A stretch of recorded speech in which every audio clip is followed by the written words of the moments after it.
हम लोग शुरू करते हैं आज का topic electric circuit and network. इसका हम लोग यूनिट 1 पढ़ने जा रहे हैं, जो कि है review of basic concepts of electrical circuit. ठीक है, तो इलेक्ट्रिक सर्किट एलिमेंट आता है आर, एल एंड सी। ठीक है, ये तीनों एलिमेंट्स हैं, क्या इनके बारे में जानना है, इनका डेफिनेशन जानना है, इनका कैरेक्टरिस्टिक्स जानना है और एग्जाम्पल्स और इसको कैसे हम लोग एनालाइज कर सकते हैं वो सब जानना है। तो सबसे पहले हम लोग एलिमेंट रजिस्टर के बारे में जानेंगे। ठीक है, तो उससे पहले हम लोग ये देख लेते हैं कोई भी एलिमेंट को यदि हम लोग को करेक्टराइज करना होता है, कम्प्लीटली करेक्टराइज करना होता है, तो उसके लिए हम लोग को इसका वी आई रिलेशनशिप या वोल्टेज करंट रिलेशनशिप देखना होता है। ठीक है, तो रजिस्टर को इसी बेस पे वी आई रिलेशनशिप बेस पे ही डिफाइन किया गया है। If the voltage across an element is linearly proportional to the current through it then it is called as resistor. ठीक है, यदि किसी भी एलिमेंट का वोल्ट के अक्रॉस वोल्टेज, ठीक है, उसके करंट के डायरेक्टली प्रोपोर्शनल हो जाए तो उसे रजिस्टर कहते हैं। ठीक है, तो अब रेजिस्टेंस हम लोग डिफाइन करेंगे।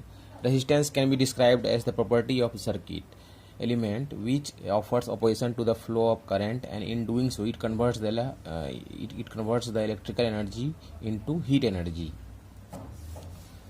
तो रेजिस्टेंस को हम लोग इस तरह से डिफाइन कर सकते हैं कि यह एक ऐसा प्रॉपर्टी है सर्किट का जिसमें ये जो करंट फ्लो है उसको अपोज करता है, उसका विरोध करता है, और ऐसा विरोध करने की दशा में ये जो इलेक्ट्रिकल एनर्जी है इसको हीट एनर्जी में चेंज करता है। तो हम लोग एक सर्किट देखेंगे जिसमें वी वोल्टेज दिया गया है, आर रेजिस्टेंस है, उसके थ्रू करंट आई जाएगा।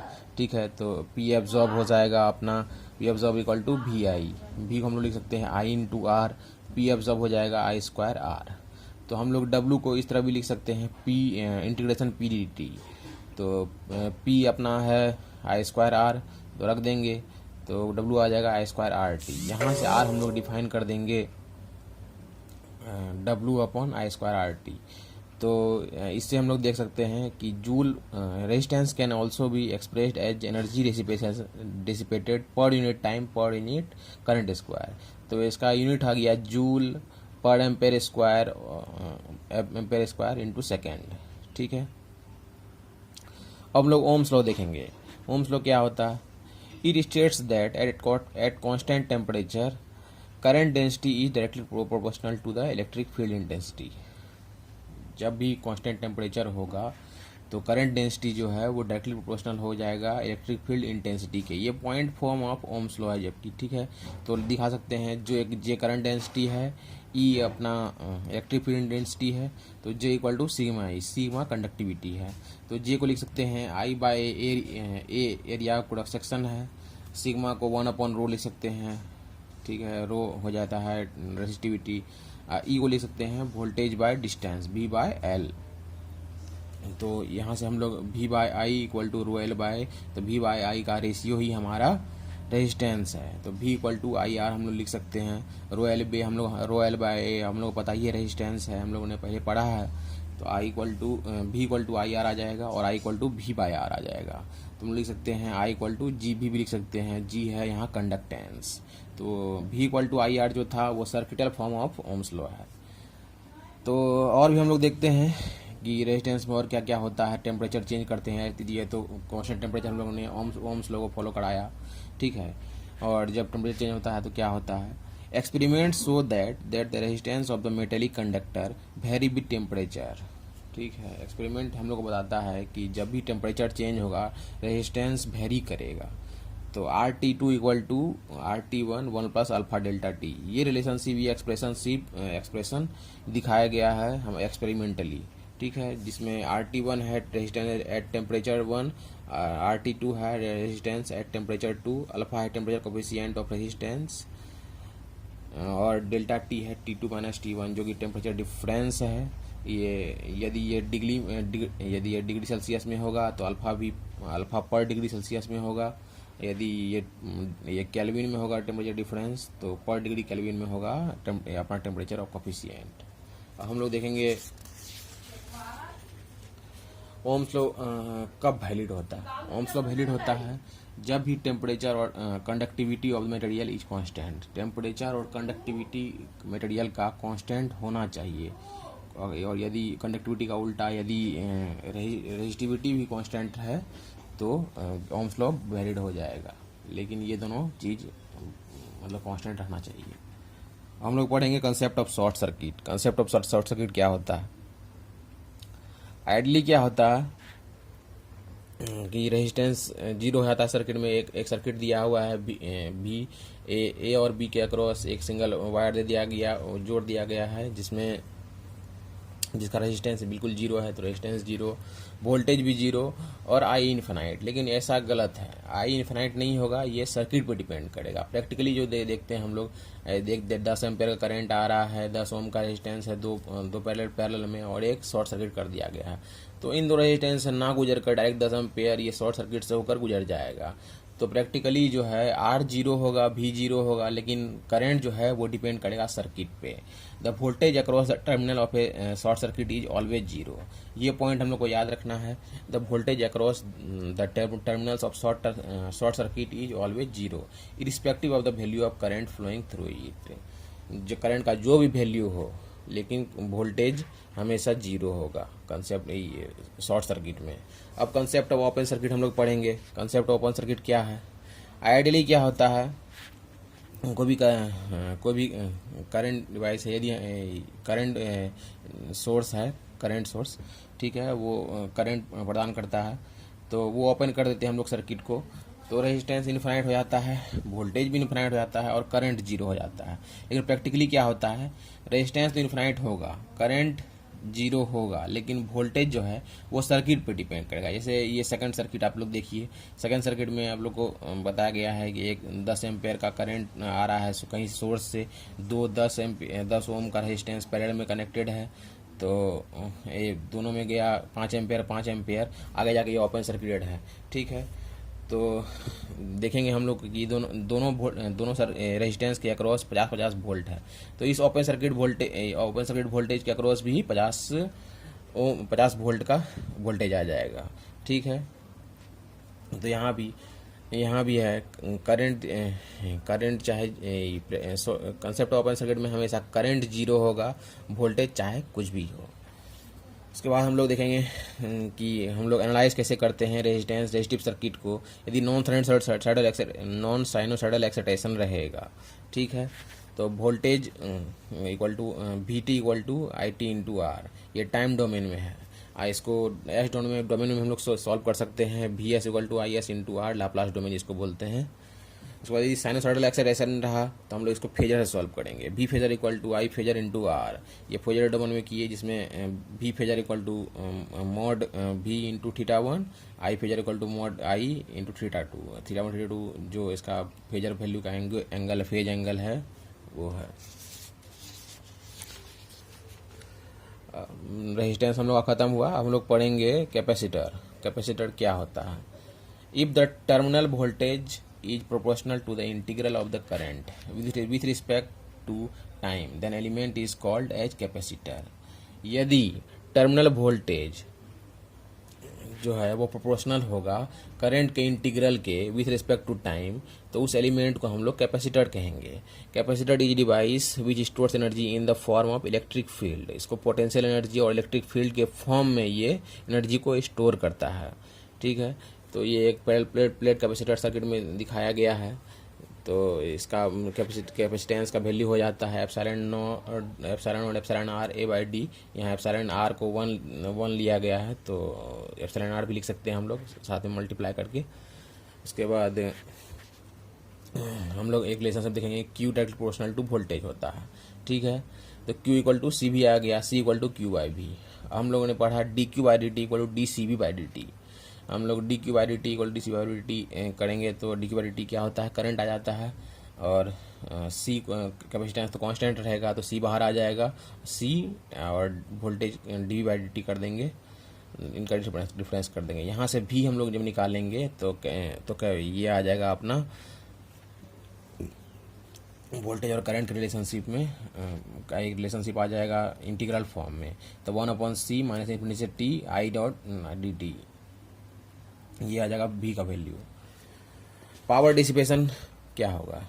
पावर डिसिपेशन 0 होगा, क्योंकि ये एनर्जी को स्टोर करता है, ठीक है। और आइडियली हम लोग देखते हैं तो एनर्जी को ये इसमें कोई भी रेजिस्टेंस नहीं होता, तो कोई भी लॉस नहीं आएगा। आइडियल कैपेसिटर जो भी रहेगा कैपेसिटिव सर्किट, ठीक है, वो एनर्जी को स्टोर करेगा।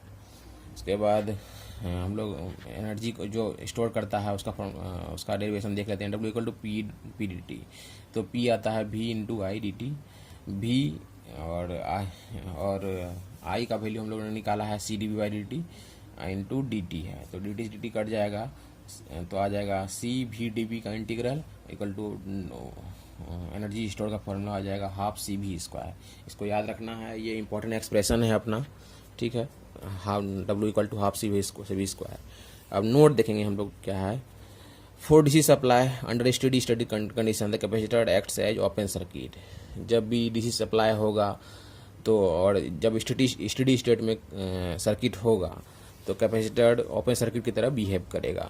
The capacitor does not allow the sudden change in voltage. और कैपेसिटर जो है वो तुरंत वोल्टेज का चेंज को अलाउ नहीं करेगा, ठीक है, क्योंकि आई इक्वल टू होता है C D V by D T. यदि डी टी को 0 कर दिया जाए तो आई इन्फिनाइट हो जाएगा, जो कि इम्पॉसिबल है, ठीक है। तो हम लोग जो एनालाइज करते हैं सर्किट को कैसे कैसे करते हैं वो देखते हैं। नॉन साइनसोइडल एक्साइटेशन रहेगा तो हम लोग पहले टाइम डोमेन में लिखेंगे I T equal to C D by D T, ठीक है। और यदि लाप्लास डोमेन में करेंगे तो I S equal to S C B S, Laplace domain में आ गया। यदि साइनसोइडल एक्साइटेशन रहा तो हम लोग फेजर में सॉल्व करेंगे। I phasor equal to J omega C into V phasor, phasor domain में I equal to I phasor equal to mod I into theta 1, V phasor equal to mod V into theta 2। Solve कर लेंगे जो भी question आएगा हम लोग का। तो हम लोग का कैपेसिटर खत्म हुआ। हम लोग पढ़ेंगे inductor. If the terminal voltage is proportional to the derivative of the current with respect to time then that element is called as inductor. यदि टर्मिनल वोल्टेज कोई भी एलिमेंट का वो प्रोपोर्शनल होगा derivative of the current with respect to time, then that element is called as inductor, उसे inductor कहा जाएगा। It is design to store the energy in the form of magnetic field. इनको ऐसे design किया जाता है कि ये एनर्जी को स्टोर करे मैग्नेटिक फील्ड में, जैसे काइनेटिक एनर्जी में, ठीक है। हम लोग देखते हैं कोई वायर है, सिंपल वायर, उसमें मैग्नेटिक फील्ड होता है उसके चारों ओर, लेकिन वीक मैग्नेटिक फील्ड होता है, ठीक है। यदि उसका नंबर ऑफ टर्न्स बढ़ा दिया जाए तो स्ट्रांग मैग्नेटिक फील्ड हो जाएगा। तो उसी तरह से एनी करंट तो हम लोग देखेंगे कि क्या कहता है ये। Any conductor carrying current has inductive property and may be considered as an inductor, but inductive effect is very weak. इसका इंडक्टिव इफेक्ट बहुत कमजोर होता है। And to increase its inductive effect the number of turns are provided. वही बात है Faraday's law of electromagnetic induction. तो हम लोग इंडक्टर का जब भी बात करेंगे तो हम लोग फैराडेज लॉ का बात जरूर करेंगे। If a flux linking a coil varies as a function of time then an EMF is induced between terminals. जब कोई भी कॉइल में फ्लक्स लिंकिंग वेरी करेगा टाइम के फंक्शन के साथ तो ईएमएफ इंड्यूस होगा। इसको स्टैटिकली इंड्यूस्ड ईएमएफ बोलते हैं। और सेकंड है अपना when a conductor cuts the magnetic lines of force an EMF is induced in the conductor। जब भी कंडक्टर वो कट करेगा, जब भी कोई कंडक्टर कट करेगा मैग्नेटिक लाइंस ऑफ फोर्स का, तो इसमें भी ईएमएफ इंड्यूस होगा। इसको डायनेमिकली इंड्यूस्ड ईएमएफ बोलेंगे। तीसरा पॉइंट है अपना value of induced EMF is directly proportional to the rate of change of flux. तो जो भी इंड्यूस्ड ईएमएफ होगा वो डायरेक्टली प्रोपोर्शनल होगा rate of change of flux के। तो हम लोग देखेंगे कि आगे डिराइव करेंगे कि इंडक्टेंस कैसे डिराइव किया जाता है, इंडक्टेंस का फार्मूला। तो साई इक्वल टू N5 होता है, हम लोग को पता है। साई है फ्लक्स लिंकेज, N है नंबर ऑफ टर्न्स और फाई है फ्लक्स। तो V equal to D psi by D T होता है, हम लोग को पता है ईएमएफ इंड्यूस्ड बराबर d psi by D T. तो d by D T into N5 N d phi by D t आ गया V का वैल्यू, ठीक है। इसको इक्वेशन 1 मान लेंगे। हम लोग जानते हैं कि फ्लक्स करंट के डायरेक्टली प्रोपोर्शनल होता है और फ्लक्स लिंकेज जो है वो फ्लक्स के प्रोपोर्शनल होता है। तो अल्टीमेटली क्या है, फ्लक्स लिंकेज वो करंट के डायरेक्टली प्रोपोर्शनल हो जाएगा। तो psi equal to L I लिख सकते हैं हम लोग। तो V equal to D psi by D T होता है, तो इसको लिख सकते हैं L D I by D T भी। तो एक सेकेंड, इसको इक्वेशन नंबर 2 मान लेंगे। फ्रॉम इक्वेशन नंबर 1 और 2 L I equal to N phi, तो L equal to N phi by I आ जाएगा यहाँ से। तो हम लोग इस बेस पे हम लोग लीनियर और नॉन लीनियर इंडक्टर देखेंगे। तो लीनियर इंडक्टर क्या होता है? When the inductance of the inductor is independent of the current magnitude. जब भी inductance of the inductor current magnitude के इंडिपेंडेंट हो जाएगा, the inductor is called as linear inductor. जैसे एयर कोड इंडक्टर, जैसे एयर कोड इंडक्टर जो है वो लीनियर इंडक्टर है। L equal to N phi I, phi और आई के बीच में ग्राफ जो है वो मतलब एक स्ट्रेट लाइन जाएगा, वो ओरिजिन से पास होता हुआ एक थीटा के साथ। नॉन लीनियर इंडक्टर क्या है? Non linear inductor when the inductance of the inductor, जब भी inductance of the inductor depends on current magnitude, वो करंट के साथ डिपेंड कर जाएगा, then the inductor is called non linear inductor. तो इस केस में होता है फाइव और आई के बीच में हम लोग यदि ग्राफ खींचें तो ओरिजिन से तो ग्राफ स्ट्रेट लाइन आएगा, लेकिन कुछ देर बाद सेचुरेशन आ जाएगा। सेचुरेशन के कारण ये कर्व थोड़ा सा बेंट हो जाएगा, कर्व बेंट हो जाता है। तो ऐसा होता है आयरन कोड इंडक्टर में, आयरन कोड इंडक्टर में ऐसा होता है। तो इसको नॉन लीनियर इंडक्टर बोलते हैं। हम लोग पढ़ेंगे analogy between electric and magnetic circuit. ठीक है, analogy between electric and magnetic circuit में हम लोग पढ़ेंगे कि जैसे मान लेते हैं कोई भी एक वोल्टेज सप्लाई दी है हम लोग को किसी रेजिस्टेंस में, तो आई करंट आया, तो उसी तरह हम लोग यदि कोई एमएमएफ सप्लाई देते हैं किसी आरएल किसी रिलक्टेंस को, तो एक फाई फ्लक्स प्रोड्यूस होगा। ठीक है, phi F equal to M F होता है, एन आई जिसको बोलते हैं। जैसे हम लोग का रेजिस्टिव सर्किट में I equal to V by R होता है, उसी तरह phi equal to F by R L होता है। एफ है अपना M M F, R L है रिलेक्टेंस। तो आर एल जैसे R equal to rho L by A होता है, उसी तरह reluctance R L equal to L upon mu A होता है। ठीक है, जैसे हम लोग को पता है L equal to N phi by I. ठीक है, तो एन बाय आई हम लोग बाहर लेंगे, फाई का वैल्यू आ जाता है F upon R L. Phi का वैल्यू हम लोग डालेंगे, फ्लक्स का value F upon R L. F का वैल्यू होता है एन इंटू आई, और आर एल को आर एल के तरह रहने देंगे, तो आई से आई कट जाएगा, N square by R L आ जाएगा अपना। तो आर एल का वैल्यू भी डाल देंगे एल अपॉन म्यू ए, तो अपना एल का वैल्यू आ जाएगा mu A N square by L. तो ये एल का एक्सप्रेशन याद रखना है, चाहे तो डेरिवेशन भी याद रख सकते हैं हम लोग। तो हम लोग एनालाइज करेंगे सर्किट को कि जब भी मैग्नेटिक सर्किट में इंडक्टेंस का केस होता है, तो ये मैग्नेटिक क्या करें, एनर्जी को मैग्नेटिक फॉर्म में स्टोर करता है। मैग्नेटिक फॉर्म में जो स्टोर करता है इसको काइनेटिक एनर्जी के फॉर्म में भी स्टोर करना बोलते हैं। ठीक है, एक वोल्टेज सप्लाई दिया इंडक्टर में, तो आई करंट आया, तो voltage equal to L D I by D T होता है। आई यदि करंट के फॉर्म में लिखना है तो current equal to 1/L minus infinity से T integral V D T. तो डब्ल्यू आ जाएगा पी डी टी का इंटीग्रल, पी डी टी का इंटीग्रल आ जाएगा, तो इंटीग्रल भी आई डी टी, इसको लिख सकते हैं L D I by D T into I D T. D T cut जाएगा तो आ जाएगा अपना एल आई डी आई का integral half L I square आ जाएगा। तो जो भी एनर्जी स्टोर्ड है हाफ एल आई स्क्वायर के फॉर्म में होगा। इस एक्सप्रेशन को भी याद रखना है। Inductor stores energy in the form of magnetic field. Inductor जो है एनर्जी को मैग्नेटिक फील्ड में के रूप में एनर्जी को स्टोर करता है, काइनेटिक एनर्जी को के रूप में। ठीक है, ये हम लोग पढ़े ही हैं। The power dissipation in ideal inductor is zero. हम लोग जैसे जानते ही हैं कि आइडियल इंडक्टर जब भी होगा, आइडियल कैपेसिटर जब भी होगा, एनर्जी डिसिपेशन जीरो होगा, because its internal resistance is zero. ठीक है, नोट देखेंगे हम लोग। Under steady state conditions for DC source inductor acts as short circuit. जब भी स्टेडी स्टेट कंडीशन आएगा और डीसी सप्लाई हम लोग देंगे तो इंडक्टर हम लोग का शॉर्ट सर्किट के रूप में बिहेव करेगा। Inductor does not allow sudden change in current. Inductor तुरंत करंट चेंज को अलाउ नहीं करता है। जैसे हम लोग देख ही सकते हैं V equal to L D I by D T. ठीक है, तो डी टी को जीरो डालेंगे तो V इनफाइनाइट आ जाएगा, जो कि पॉसिबल नहीं है। हम लोग देखेंगे एनालाइज कैसे करते हैं हम लोग इंडक्टर को। यदि नॉन साइनसॉइडल एक्साइटेशन देंगे तब कैसे, यदि साइनसॉइडल एक्साइटेशन देंगे तब कैसे। तो नॉन साइनसॉइडल एक्साइटेशन देते हैं हम लोग तो V T equal to L D by D T, ये टाइम डोमेन में है। और यदि हम लोग लाप्लास डोमेन में सॉल्व करना चाहें तो V S equal to S L I S हो जाएगा। साइनसॉइडल एक्साइटेशन देंगे तो V phasor equal to J omega L into I phasor, ये फेजर डोमेन में हम लोग सॉल्व कर लेंगे। जब भी ऐसा आएगा हम लोग बी फेजर दिया रहेगा, आई फेजर दिया रहेगा, हम लोग फॉर्मूले में पुट करके निकाल लेंगे। ये हमारा RLC एलिमेंट का सिलेबस कंप्लीट हुआ। तो इसके बेस्ड हम लोग न्यूमेरिकल करेंगे, लेकिन अभी तो नहीं करेंगे, बाद